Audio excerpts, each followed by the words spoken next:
Hello, I'm your host, John Cavendish, and welcome to the Amazon Strategist Show, the show that's all strategy with no hacks, no silver bullets, and no magic pills. Just real practical strategies for Amazon sellers. Today, we have a veteran of the Amazon M&A space with a deep expertise in e-commerce acquisitions, investing, and sell-side advising. Active in the aggregator space since its inception in 2019, he's had two leadership roles with leading prominent FBA aggregators and acquirers before joining Fortinet in 2021. Jake, like me actually, is an avid traveler and adventurer. He's been location independent far longer than I have, and he speaks 3.5 languages, which he'll tell us about later, having visited 60 plus countries and all continents except Antarctica. Jake also enjoys adventure sports such as sailing, kite surfing, and motorcycle riding. So, Jake, welcome to the Amazon Strategist Show. How's it going? Great to see you. Great to be here. Too, and thanks for coming. Thanks for dialing in. Where are you dialing in from today? My pleasure. Dialing in from Rio de Janeiro, Brazil. I just arrived here from after about a month in Europe. It's kind of like a second home for me. I spent a ton of time in Brazil over the years, and it's a good place to get into my routine and just, focus on work. Oh, love it. And you'll have to tell us all about Brazil later on. Yeah. So in this episode, there's so much we can go into because I'm also a lover of quite a lot of the things you do, and I'd love to chat about that. But first, I want to frame the episode. So, Fortinet is an advisor in the M&A space. Yeah. And we want to kind of frame it for anyone who's watching, exactly where we are in the, in a business. So if anyone's listening and not watching, on the screen, we've got Cartman from South Park's 4-point plan to how to start up and exit a business. So, start up, cash in, sell out, and bro down. So I guess we are somewhere between number 2 and number 3 when we're talking. Yeah. No, I love that. I mean, Cartman's got it down there. So I just love this. Whenever I think about acquisitions, this is the image I think. So I love it. Yeah, so, well said, well put. I don't know if we need to talk more about it. I mean, he's pretty concise. So you're more on the cashing in or the broing down part?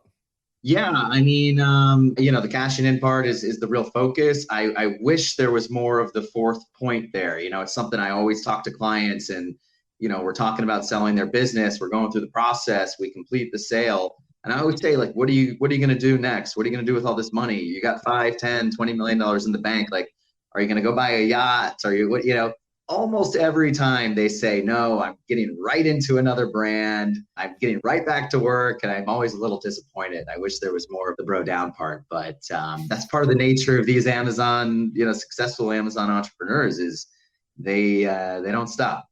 Yeah, I think that's the curse of any entrepreneur, isn't it? There's always the next thing. What's the next thing? Yeah, maybe take 6 months off, right? But no, they're back in the office next day almost every time. Oh, that's crazy. I think that's your next consulting business, isn't it? Like how to enjoy the money once you've made the money. Oh, that would be a dream. So we were doing some research before this episode. We found you'd done 100 transactions with an average total deal size of $10 million. Is that right? Yeah. So $1 billion worth of transactions. Yeah, I guess that math is right. So Fortinet, we've been around since 2018. As you said, I joined in 21. That was really, again, at the inception of the space before all the big names came out and raised a ton of money. So we've got in early. We were really the first investment bank to come into the space. It's somewhat semantic, but there was a lot of brokers and kind of casual advisors, more volume oriented, less holistic, consultative approach. So, Fortinet has come in and I think really kind of captured some of that market. Of course, there's competition and they're welcome. But I met Fortinet from looking at their deals when I was a buyer, and I just saw how, they were leaps ahead in terms of professionalism, accuracy, pitch decks, and prices. I mean, I was chasing so many of their deals. They always got way too expensive, so we never won them. I thought, okay, if I'm going to, switch sides and work with sellers, which is more of my passion, then might as well go with the best. We're doing a bunch of deals. It's super fun working with these entrepreneurs, and it's a lot of work, of course, but it's fruitful all around. Love it. Yeah, I love it. I love working business owners as well. The coolest people to work with. So for noobs like me, what's the difference between an investment bank and an aggregator and just using a broker to sell your business? What's the difference? Yeah, sure. So, one thing that's kind of always confusing in the space is an investment bank actually doesn't invest. We're M&A advisors. We work exclusively sell side. So this means we, have no conflict of interest. We're only working for sellers. We only take payments from sellers. So that's the difference with the aggregator. The aggregator's on the other side of the table, along with the private equities and just, any kind of buyer. The biggest difference, I believe, when you think about a kind of standard broker or like a marketplace versus an investment bank is we, a dedicated, fierce, and holistic approach to our clients. So it's really about thinking, from the start, from strategy, what's the best route for an exit, if an exit is the best route. A broker or a marketplace is kind of just volume oriented. Let's get this up on our website. Let's blast 10,000 people on our list and see what happens. And they want to do quick deals. We start with really thorough analysis. Each client of ours has 5 people on their deal team, experts in e-commerce law, investment banking, finance, e-com operations. There's a bunch of nuances there I'm happy to dive into, but it's really, more in depth, more focused on the seller and what's their best outcome. And yeah, I'd say like quality over quantity is maybe the simplest way to put it. So you're very targeted about who you work with. Yeah, we probably reject about 80% of potential clients, and that's not because we don't like them and we don't wish them all the success, but we want to make sure that it's, first of all, an asset that can be sold. So there's a lot of reasons why it can be difficult to sell a business. For example, if it's declining, or if there's like black hat activity, lots of reasons why we'll tell clients now is not a good time for you. Maybe we can help you formally or informally to get the business ready for a sale. Maybe you could sell it today, but you'd be leaving a lot of money on the table, and you should wait 6 or 12 months because you're in this hyper growth curve. But yeah, like we're of course, aligned in terms of the performance of the sale. We want to make sure that we can sell the business, and we want to make sure that it's going to be the right outcome for the seller. So yeah, we're, pretty picky there. And, in today's market, you kind of have to stay focused. Yeah, I get that. So how do you charge? Yeah, we're purely performance based. So it's a commission on the end valuation. It depends on the deal size. The bigger the deal, the lower the percentage. But we'll work with some folks 12, 18 months ahead of a sale, investing hundreds and hundreds of hours.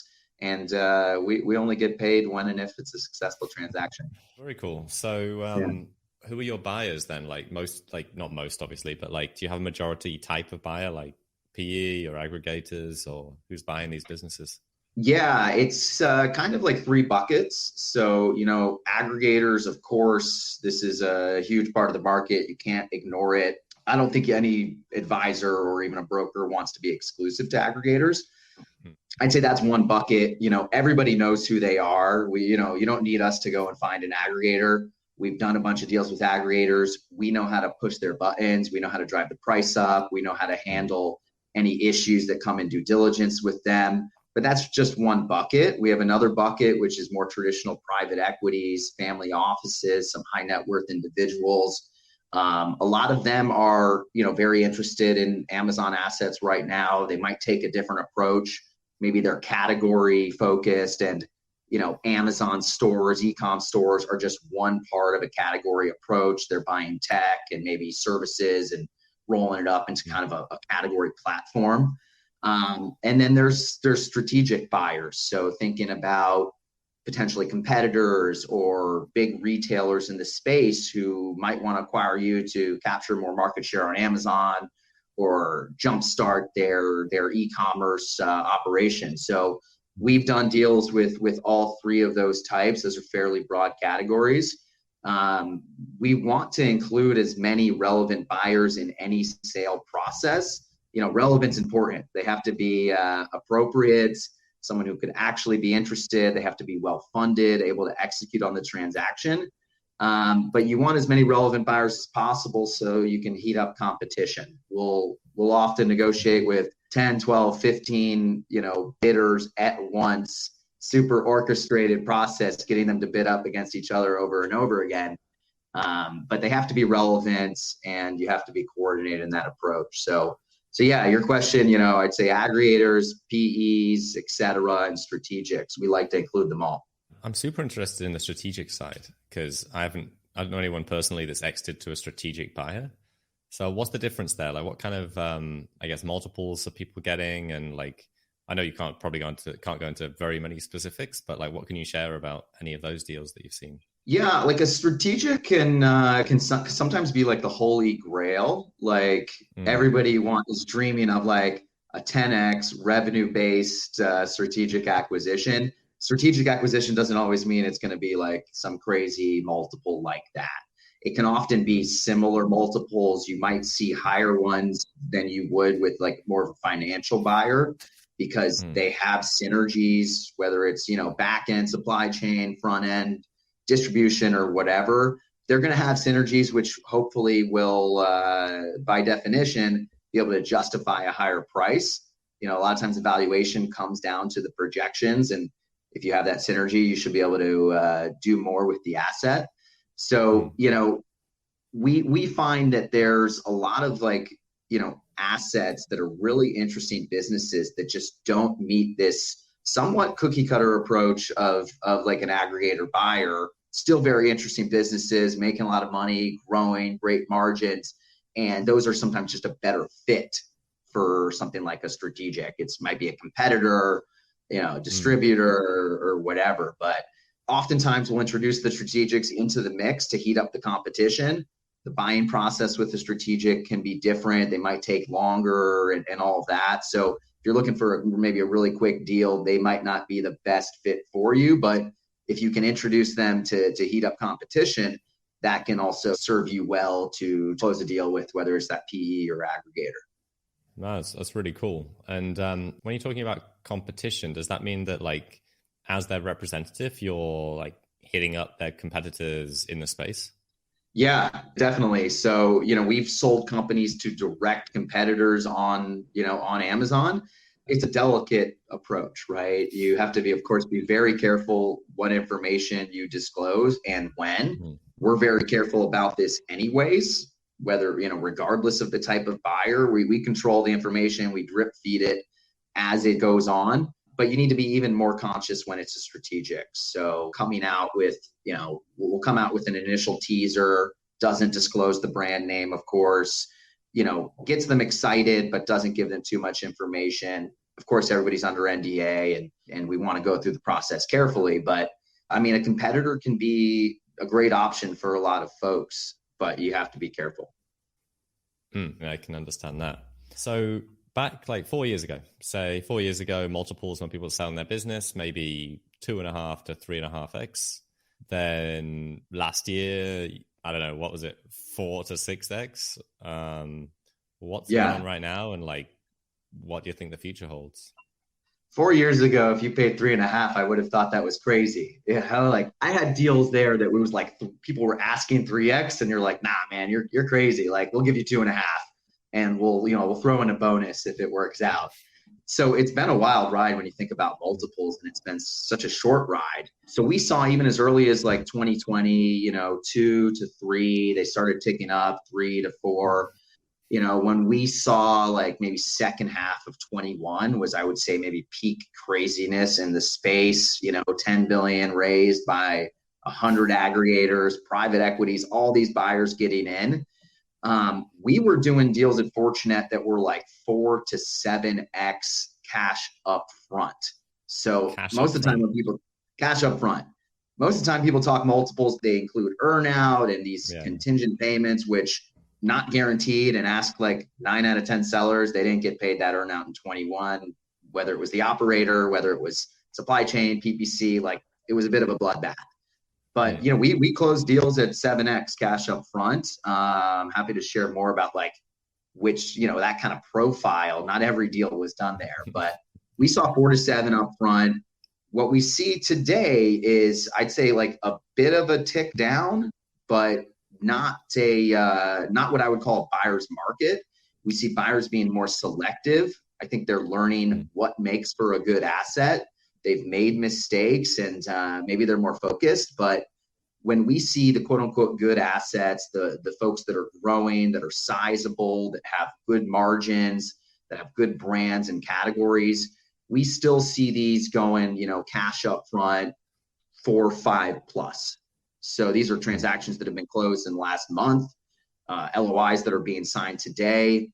We see processes where we have 10, 12 bidders, serious bidders, going at it now. So, okay, maybe an asset that would have sold for 6x is now selling for 5x cash. Still compared to 2019, 2020, I mean, that's double what you might have paid, or 80% higher what you might have paid than then. So it's harder to sell like the mediocre businesses. But if you have growth and margins and brand in today's market, there's still a ton of interest.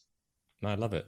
That's super cool. So I guess with the way the market's going, and I guess nobody really knows the way the market's going, but with high inflation, still a lot of cash around, but the view of pain coming. What's your opinion on selling now, keeping businesses? What are you advising people to do? Yeah, it's a tough call. Down, or are they holding on? It's a tough call. Like, I certainly think that if all of the factors, personal and business, align with the sale, and that's what you want to do, then it's still a good time to sell. We still see, a lot of interest. It's a narrower criteria than it was maybe a year ago, like I said, when you could just sell anything. So you have to meet those criteria on the business standpoint. You have to have a personal desire to sell as well. I think a lot of people were just caught up in the mania. Maybe they didn't want to sell, but they got an offer for what they thought was way more than they ever would have imagined when they started their business a few years ago. So they sold. But I think you have to align with those, is the business ready? Is it in good shape? And, do you want to sell, or do you want to continue growing? The market's still there. We'll see what happens.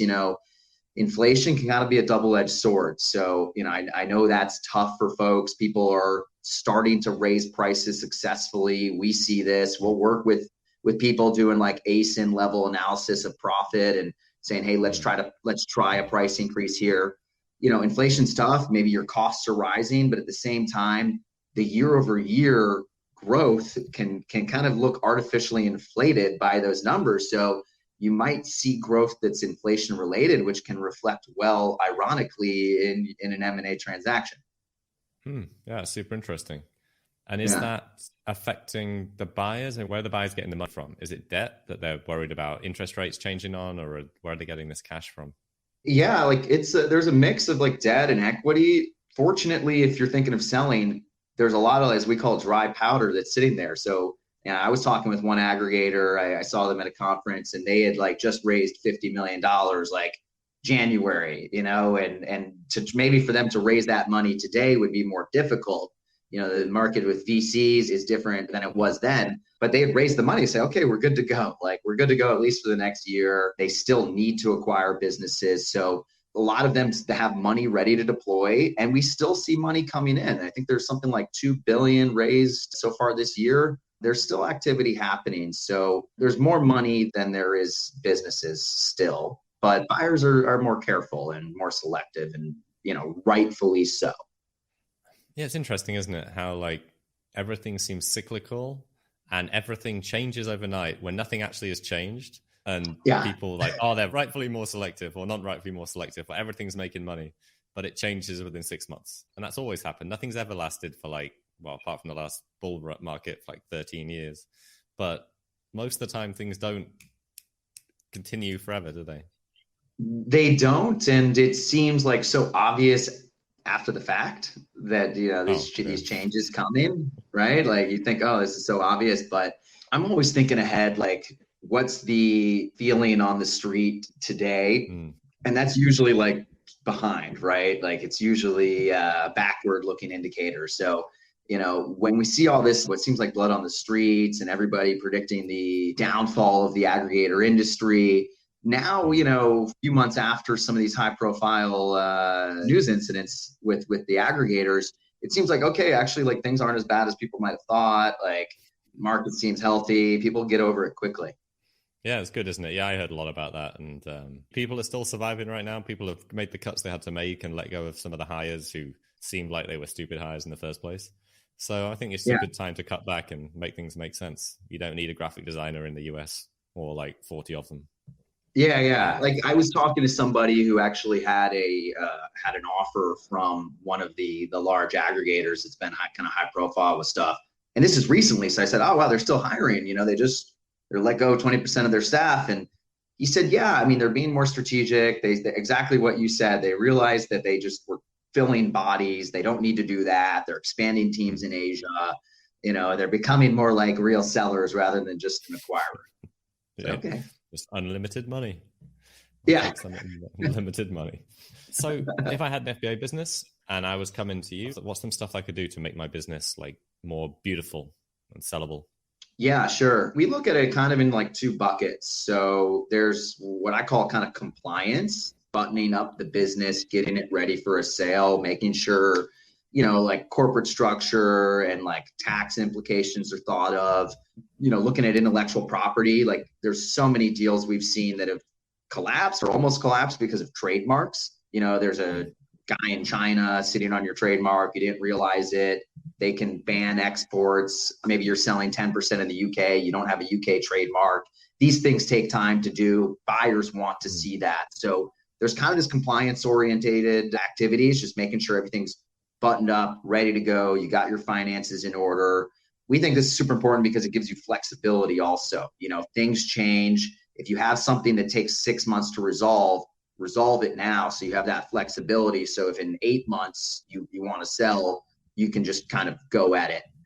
And then there's like the growth oriented stuff. Like, are your margins good? Are your margins growing? Like, is the business growing? Is the business reliant on just new SKU development? Or are you seeing, your older SKUs continue to grow?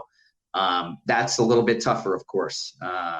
Everybody wants to make their margins higher and grow their business more, but it's crucial for the sale, of course. And we'll get into both of those.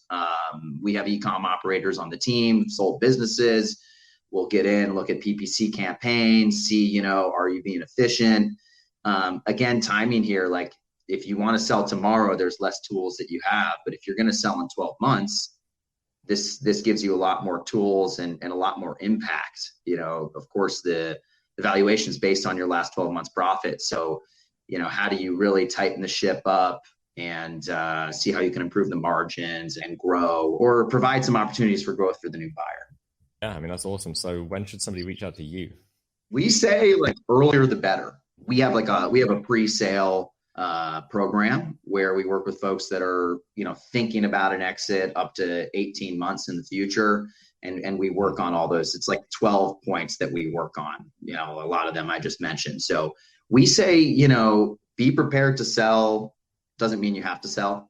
It just gives you the optionality. In the end, the ROI that you get on the sale is crazy. We have a lot of clients that they're like serial exiters. So, we have clients who've built a business model where they're like, okay, we're going to launch a brand and in 18 months, we're going to grow it to 500K, $1 million profit and sell it because they know that 100, 200 grand that they put in as an initial investment, when they sell the business for 5 million, you can't beat that ROI. So, we're working with folks that are literally, from day one of their business, we're helping them structure it, get it ready for a sale. So we're always open for the conversation, whether, we can help formally or not. We say, how do we just add value, provide a referral to somebody who can maybe help that, in an area we can't, but, earlier the better. Like it should be, it should be part of your like operational strategy, M&A. No, I agree. I mean, like, even if you never want to sell a business, running a business in a way that's sellable, bulletproofs your business, doesn't it? You're never going to go like, oh no, I lost a manager. I'm out of work for 6 months. The business dies. Yeah, it's true. And like, we see this all the time where people aren't really like looking at enough detail, like on an ASIN level. And we say, we do an analysis. We're like, hey, like you have a bunch of ASINs that are losing money, like, or operating at like a 4% margin. You're tying up all this like working capital and inventory. Like you're lowering your margin, which lowers the value. And people are like, oh, like they didn't really have their finger enough on the pulse. So I think what you said is absolutely right. Like, it'll actually just help you run your business. And even if you never sell, you'll probably make more money by getting it ready. Exactly. Yeah. And that comes to, how should they reach out to you? Appreciate it. Fortunet.net, Jake at fortunet.net, Fortunet. Look us up. Always happy to chat. Like, this is all I do. I feel like I'm kind of like on Shark Tank all day, and I get to talk to successful entrepreneurs. So it's really a pleasure for us. Feel free to reach out. Awesome. So yeah, come talk to Jake. Bother Jake. Stalk Jake. Fortunet.net. Double net. Yeah. There you go. Do you own Fortune.net? Fortune.net as well? There's like what's that car? There's like a Toyota like Fortuna Runner or something that it's always like they occupy some of the top spots, unfortunately, but we need to maybe expand our URL portfolio. Let's see if I watched a movie last night. What was it? Mickey Blue Eyes with my wife, that old Hugh Grant movie. And it's the La Chatteria, like the Chatteria. Just reminded me of the Fortune.net. I'm just curious, like, I know you guys work with tons of sellers. Like, what do you see in terms of like appetite to sell, like performance of businesses? I'm curious to get your take. I'd say performance is good. I mean, people overstocked during the 2020 boom. The new normal happened very quickly, didn't it, with the COVID boom, and then some people did overstock. But after that, I think in the last year, 5 of our clients have exited, whether it's to aggregators or PE.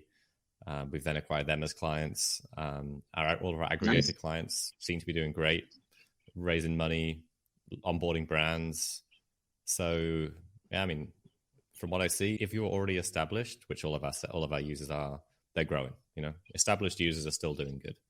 Online arbitrage users have had some issues just because it's a business model that Amazon is more and more tightening the noose on. But the long-term guys there also are doing great because they've got the strategy and they've got the suppliers and they've got the history. It's like the smaller sellers getting a bit pressured. It seems like, it does seem like there's such a small select group of, there's 3 million sellers, but there's probably like 5,000 of these that are like really doing all of the heavy lifting in the space. Maybe it's 15,000 brands, but I know people who own 5-6 brands. When we think private label, so it really is like a select group of pros. And I feel like going forward, they're going to continue to steal more market share. It's probably it's obviously a lot harder to get in as a newbie than it was 2, 3, 4 years ago. Yeah, more capital for sure. I wouldn't want to be starting an Amazon business without 40, 50K to just make sure I had enough product to get going. And I hope there's more than 5,000, because if there's 5,000, we've got like 5% of them. So hopefully we've got a bigger ocean than that. It's like there's something like 15,000 private label sellers doing over 1 million. But those are the accounts. And I know people have, several brands. So I feel like it's actually a little smaller than it's only 15,000 doing over 1 million. Of the like private label, there's maybe 20, something like this. Wow. of the private labels. A lot less than I thought. Yeah, I'll have to Google it. I will look up that data and we will insert it somewhere potentially. Yeah, maybe our criteria, so it's probably bigger. Like maybe my criteria is like a little more narrow, but it's a small fraction of the 3 million, of course. And these folks have multiple brands. We work with folks that have 5-6 brands. They're selling one, I said, and they come back for another. I say, what else do you have? What else going on here? Like, it's amazing. Of people I know, I've done it twice in previous businesses. Also, my friends have. I can't imagine it's that small a group of us just keep launching these brands and doing 7 figures. And they exit one. They have all this money. They're usually keeping the team. They have the playbook, so it seems so logical now. Yeah, makes a lot of sense. You sold a couple of businesses before? Well, I sold shares in different ones. One of them was like just a what do you call it? Fad type product. We did weighted blankets during the time that they were getting big. It was great. We sold 100K in the first 2 weeks that the SKU was brand new, and it was great for a little while until all of the manufacturers came in and diluted the average price from $200 to $65. Yeah. So It was all right. We made some money. You were able to sell that one though? No, not that one. That one we just ran it into the ground. And then I sold shares, and I sold majority of my other business. Gotcha. It was a UK company, and back in the day, it's still more difficult, isn't it, to sell? You know, you have to do a share sale of a European business, and back in the day, it was even harder to do that. It's a pain. It's a pain in the ass. I've been telling people, like, I know I work with a bunch of like Eastern Europeans, you know, these Romanians, Ukrainians, and I've been telling them for years, like, set up your US LLC and you know, here's just a basic structure. And now, like, I was telling this 2-3 years ago, and now we're doing a bunch of the deals, and they're like, yeah, we followed your advice. It makes for the transaction so nice and easy. Like selling a German or a, you know, UK LLC, it's going to detract value. Yeah, for sure. So I learned lessons just like anyone else, you know. If I restarted now, knowing what I know in the time I started, I'd be a far richer man. Well, you can always have more. Yeah, for sure. What would you tell a seller, since you have that perspective, like what would you tell a seller of like how to think about an exit, when's the right time, and what can they do? It's different for everyone, isn't it? It's whenever it's an amount of money that would change your life, I guess. Or you don't see a future in the business, or you've lost passion about it. I would tell somebody to work with someone like yourself to cover their asses legally and check the agreements to make sure the earnouts are legit and that they're going to be actually get paid out. And if you can get cash up front, even better. But just make sure contractually they're actually going to get the multiple that, or pretty likely to get the multiple that someone's promising them. Because I've had friends exit to aggregators, and the likelihood of getting paid out when you read those contracts is not that high. Yeah. There's been an education in the market, I believe, where we used to come out, and I would do the same when I was making offers, is you say, hey, 5X, but like it's 2.5 up front. Like anything that's, you know, dollar today is, yeah, like, and it's crazy. And it's like, you know, a lot of people saw this allure of a high multiple, and then, you know, you look at the structure and it was like, oof, this is rough. And this is kind of like typical PE playbook of structuring it in, and you know, it reduces their risk. Of course, like I would acquire any like growing good business for like 2.5 up front. Like give me that deal all day, and you know, even if it declines by 30%, you're still doing well. Yeah, I totally agree. Especially if your future payments are linked to growth. Like, then is there an incentive to grow it or not? I don't know. Depends how much extra is tied to growth. So that's the sketchy part, isn't it? It definitely happens. Awesome. So, I mean, this has been a super awesome conversation. We still have 2 bits to go in the show. We have the game show to play. Let's do it. I'm excited.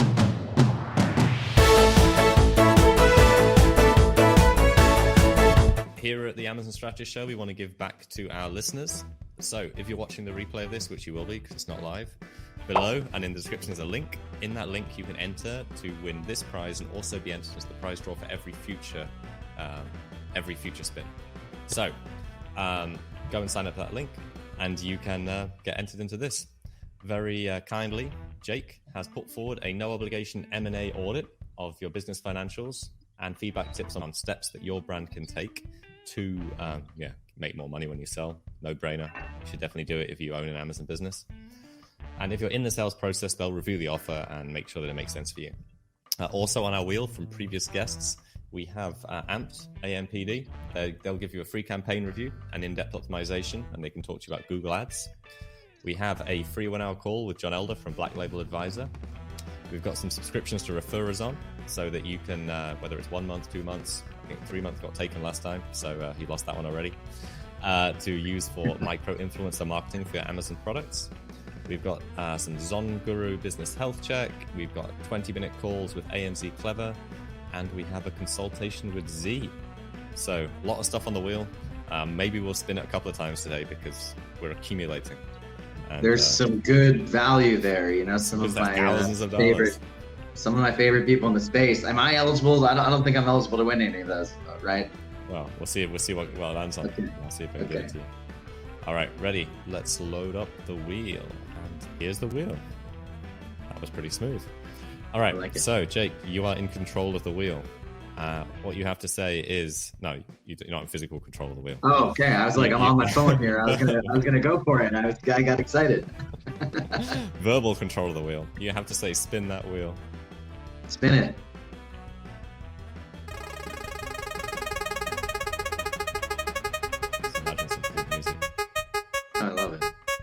This reminds me of Prosper in Vegas. Oh yeah, we should definitely have some of this in Prosper. We have $1,000 of bookkeeping credit from Nathan Hirsch of Econ Balance. This is a great one. Yeah, $1,000 free is great. This is one of the things that I just say, like, if you are like, this is so, of course, basic, but we see so many people with books that are not in good shape. Like, get a great bookkeeper. I can recommend a few. You've got one here. Like, this is a great giveaway. That's really cool, and we have a lot of stuff on the wheel, so let's try and spin it again. Jake, you want to spin it again? Spin it.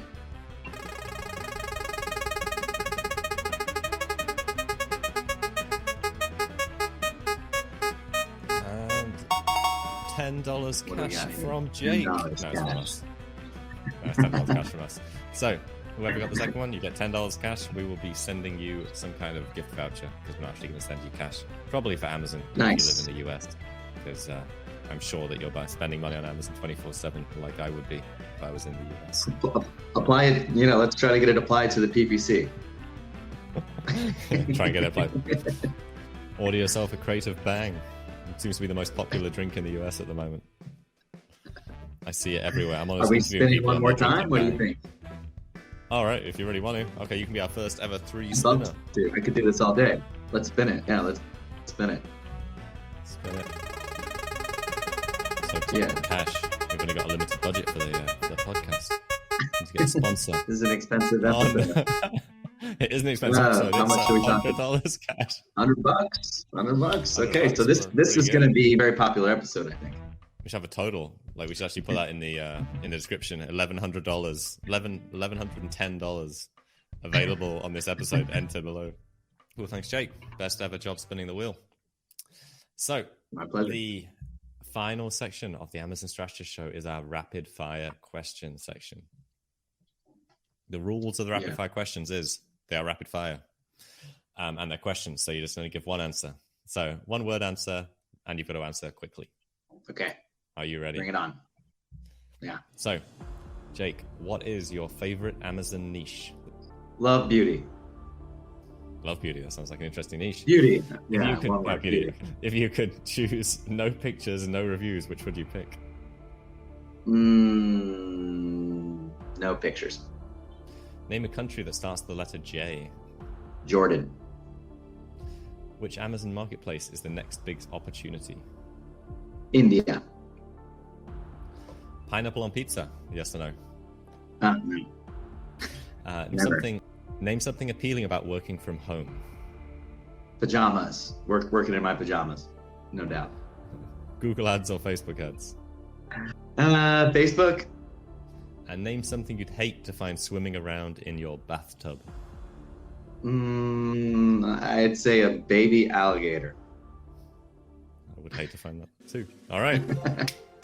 Very good. Thanks, Jake. Thanks for playing along, and thanks for dealing with our technical issues during that. So, if people want to contact you, stay in touch, stalk you online, where's the best place to find you? Yeah, fortunet.net. Like, check us out. Jake at fortunet.net. If you want to reach me, you can add me on Instagram, but like, don't let the travel pictures deter you. But yeah, I'm on all of them, like Facebook as well. Feel free to add me, but email's great. WhatsApp. Omnichannel Jake. Yeah. But yeah, I mean, always happy to chat with sellers. You don't have to win the wheel spin for us to take a look, give you our thoughts, no obligation. We love looking under the hood.